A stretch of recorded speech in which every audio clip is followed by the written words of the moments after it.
Hello everyone, welcome back to the train room. You are about to see my most recent addition.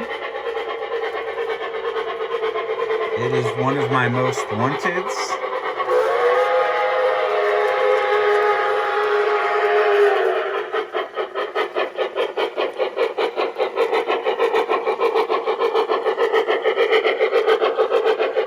Let's go ahead and shut this down and check it out.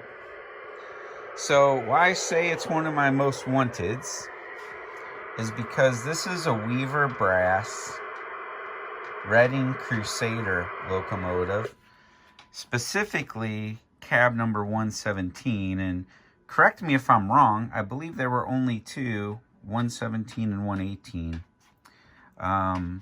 And I wanted 117 for the exact reason that it is on my favorite picture in the train room.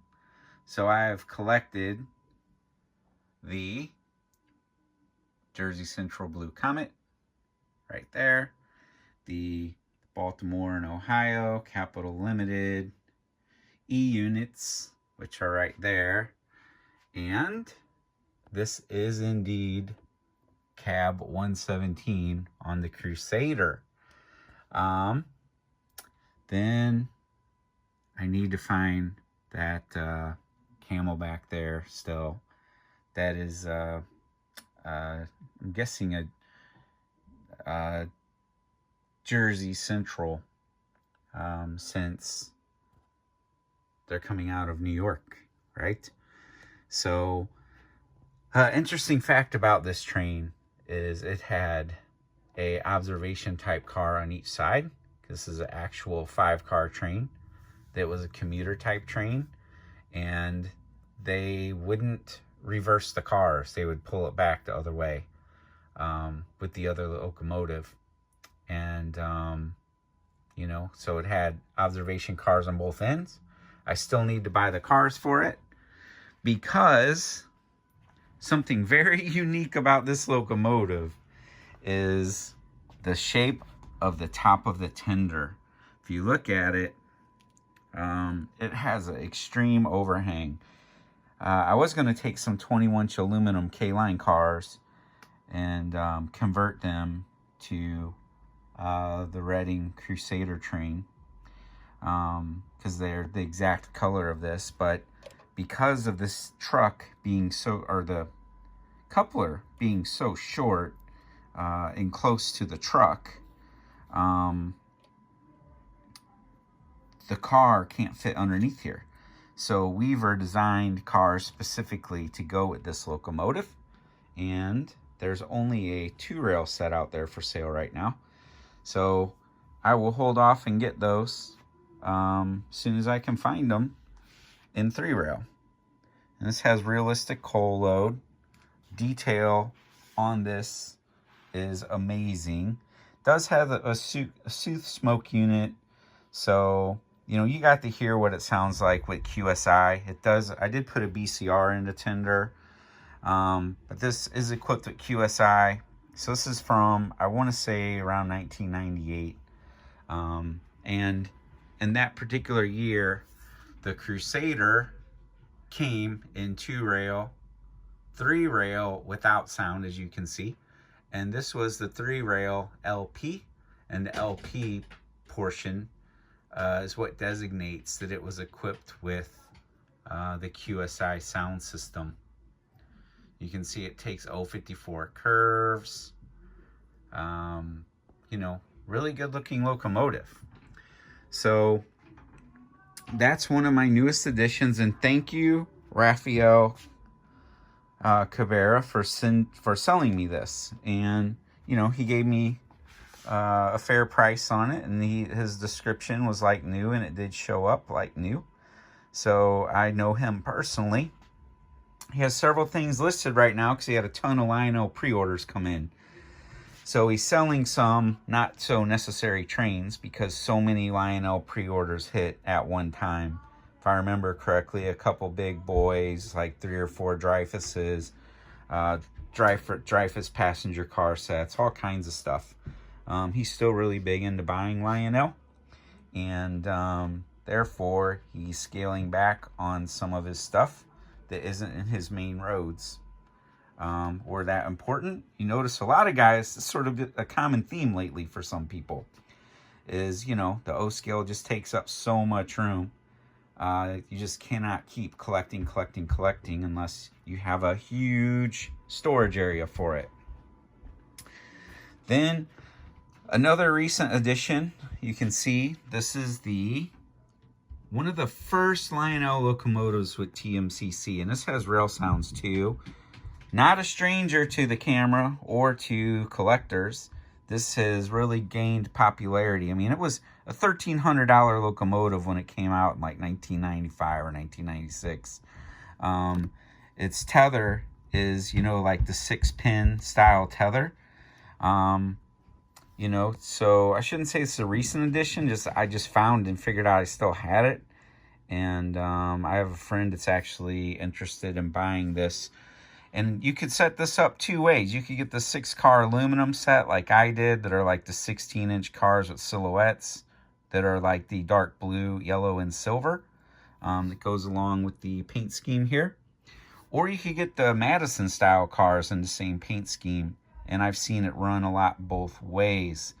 And if you look for its time, this is a pretty good detailed locomotive.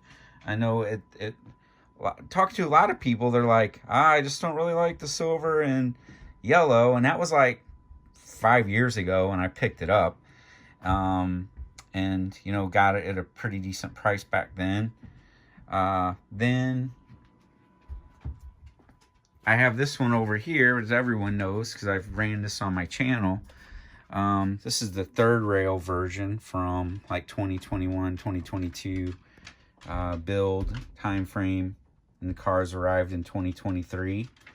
But I mean, yes, you have cab figures, a little bit more detail on the windows, a little more detail on the trucks, but this was almost $2,000, and these were $1,300 back in the day. And you can pick up the locomotive pretty commonly now between, you know, $350 depending on condition, and I see it sell for mainly in the mid 400s, it seems like, on several auctions, and when you search eBay for recent sales. Really cool thing, you know, there was your volume, and you use the battery to retain the sounds. On shutdown, I put a new battery in it to run it for us. And a lot of people said these aren't great pullers, and I'm like, what are you all talking about? Like, not a great puller. I mean, I'm going to turn this baby on for us. And yeah, it's not the most efficient puller, because we're going to put it at 19 volts, because at the track, it's not seeing 19 volts all the time. And, you know, most Lionel at TMCC don't like anything over 18 volts.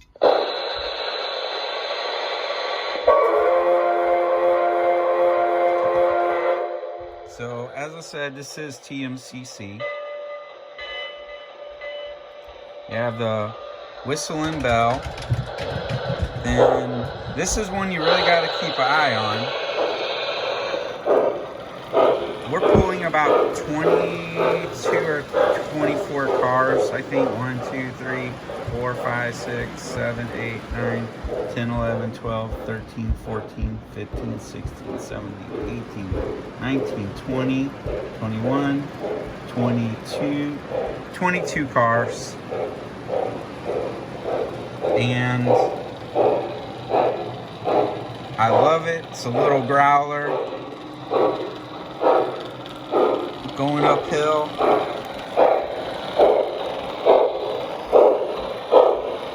It does tend to take its time, but it's not slipping.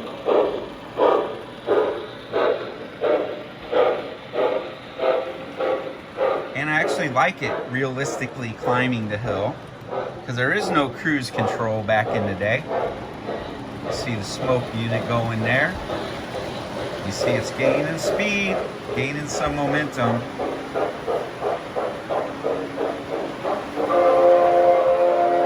There it comes, chuffing away.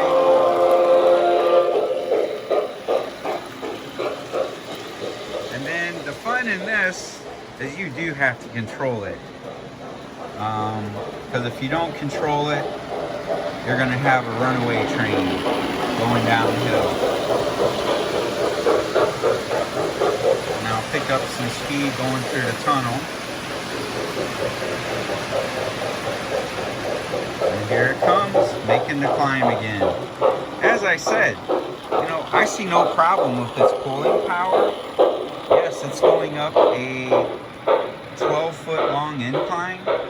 So that's going to make a conventional engine slow down a little bit unless you grab the throttle and boost the voltage.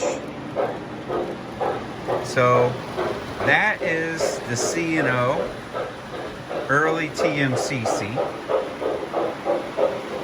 Good looking locomotive. And you know, I happen to have one that is flawless. Everything works, everything is as is. And that's something to be said. So there's the whistle again.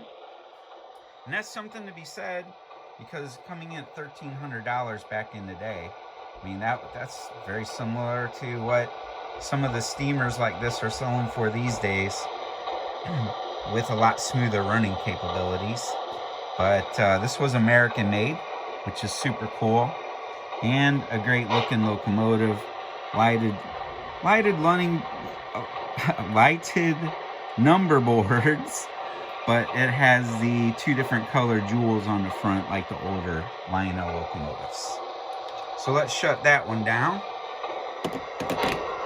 Then what else is new that I'm not running tonight is I got my Lehigh Valley Black Diamond locomotive back. That was in at the switch stand for repair because the engine was never run and the smoke unit had an issue that was drawing a lot of voltage, and we just put in a new smoke unit and did a tune-up. And that was like $130 repair. Well worth it because it's running like a champ now. There were a set of really cool cars for this at the York Train Show. It was only a 2-car set, but it had the dining cars with, you know, the candles really lit on the dining tables and napkins and plates and silverware. They were gorgeous. They were already sold by the time I made it to that booth. But they were super cool. Then I did pick up these SD50 hard to find Missouri Pacifics. These are MTH Proto 2, 5 volts, and they're in the UP paint scheme here. But same Missouri Pacific, which I just thought was like extra sweet. Then, I mean, there's stuff everywhere. As far as what else, I did run my 909 Kansas City Southern. That ran awesome. Been running this MTH Great Northern style locomotive that's wonderfully detailed. Looks awesome. Then over here, I got out the Southern Pacific Lines M6 Mogul, and it's like my Southern Pacific M9. So my friend Joe is buying one of the two. They were both like brand new. One was still in all the factory wrap. The other one I could tell was never run, so he's gonna get one because I don't need, just because there are two different names on the tender, like, you know, lettering. I know he really wanted one, so I'm letting go of one.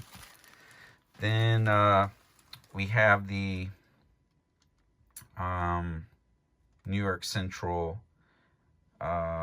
This is a A2 Berkshire. Then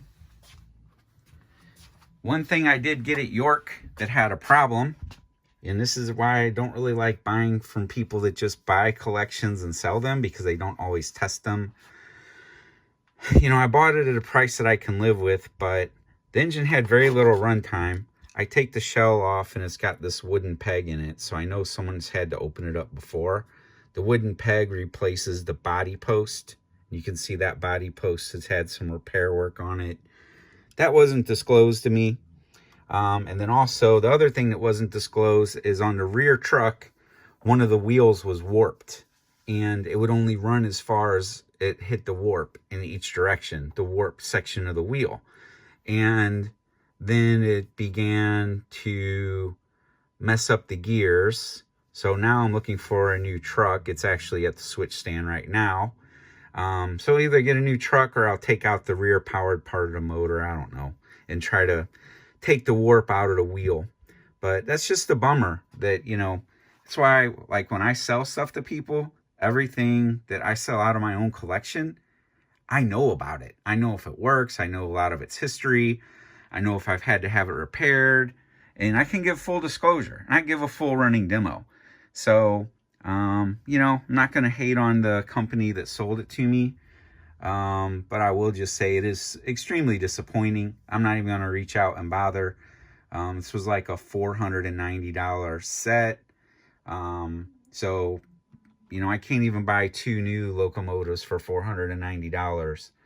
Otherwise, the set is beautiful. And it does have very, very low miles, which tells me that someone knew and maybe tested it and figured it out that it had a problem, but just never disclosed it. Bummer, but it's getting fixed and the repair isn't going to break the bank. And this is a super hard set to find, and it's usually $600 to $700, and picking it up for $490. I knew that would leave me wiggle room if it needed some sort of repair like this. Shoot. Oh, wait. I got a new Angus, 2601. A Erie Angus. So I forgot to mention that. We'll get a run on that eventually. And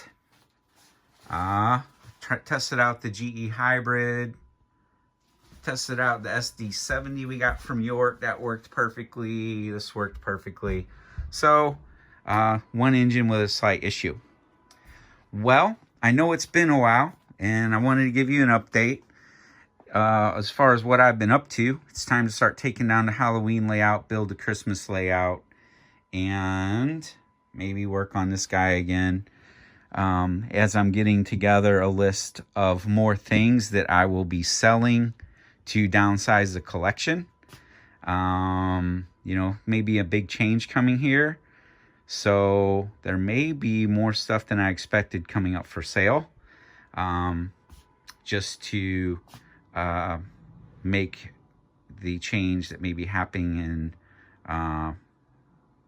in life. So thanks for checking out the channel. Thanks for being patient. I've been super busy lately. Trip to Gatlinburg, Pigeon Forge. Saw my friend Randy that bought a whole bunch of my trains, all my Lionel high-level sets, Amtrak, New York Central, and Santa Fe's, plus a lot of other stuff. So stay tuned. You never know what's going to happen next on the channel. I'm sort of crazy like that, and I fly by the seat of my pants and make all kinds of different changes all the time. So thanks for tuning in, and I'll see you next time.